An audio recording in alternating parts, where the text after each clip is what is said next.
Most people don't get bad results from AI because AI is bad. They get bad results because they don't know how to communicate or talk to it. If you've ever tried to use AI and you've seen the results and you're like, that was not impressive, then this video is for you.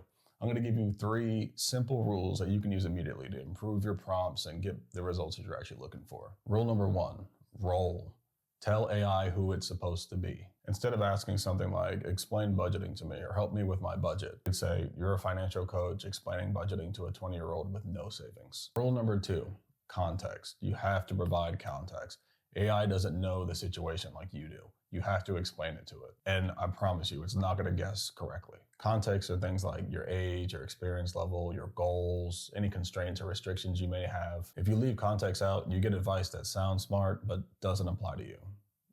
No. The more specific you are about your situation, the more context you give, the better result you're going to receive. Speaking of results, that brings us to rule number 3, and that is output. And this is the one that most people skip. You have to tell it what you want. You have to describe your desired end goal. Don't just ask for help. Ask for help in a very specific format. Do you want a checklist? Do you want bullet points? Do you want step-by-step instructions? You have to explain to it what you want. When you tell AI how to respond, you stop wasting so much time rewriting the answers and results and products that it gives you. It just will give you the right thing the first time if you're very specific. Just be specific. So if you remember nothing else, remember these 3 things: role, context, output.